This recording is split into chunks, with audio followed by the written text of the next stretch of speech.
Skateboarder is traveling down one side of a half pipe. He's going with a speed of 5 meters per second. He's going to go down and back up, and on the other side, he's going to catch some air, be up in the air, a particular height h, which is what we are trying to find. So we know something about the skater here, and we're trying to find something about the skater here. So we can use conservation of energy to do this. So we have our conservation of energy equation, which is, at this point, our initial points are PE1 and KE1, so all the energy of the skater here is going to equal all the energy of the skater, the potential and kinetic put together of the skater up here. First things first, we're going to cancel out anything we know the skater does not have.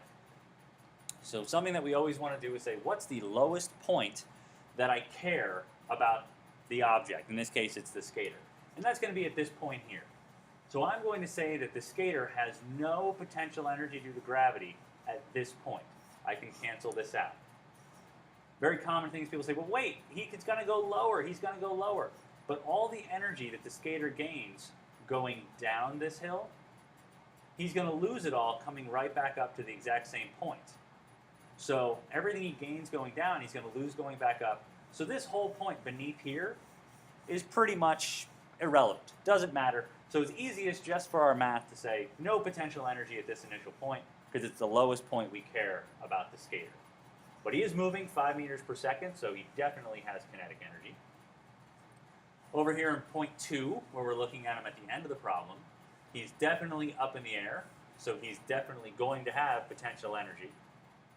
But at the highest point, we've learned this in the past, at any object that goes up into the air, at the highest point, it stops moving for just an instant, so the kinetic energy goes away. So when I plug in my equations for kinetic energy and potential energy, on the left side I have 1/2 mass of the skater times his initial velocity squared.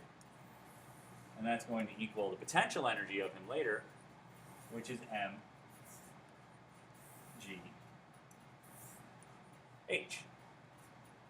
Hopefully you notice that I have mass in both sides. So I can divide those out, they will cancel.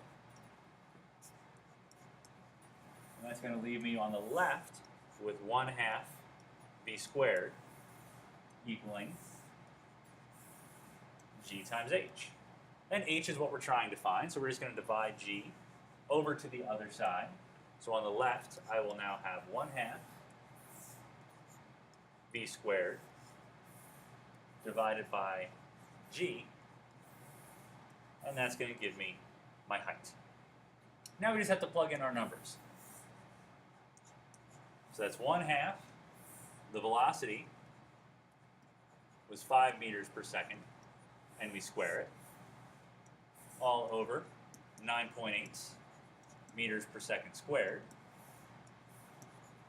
And that will give me my h, and when I plug that in, I find that the skater will go a height of 1.28 meters above the half pipe.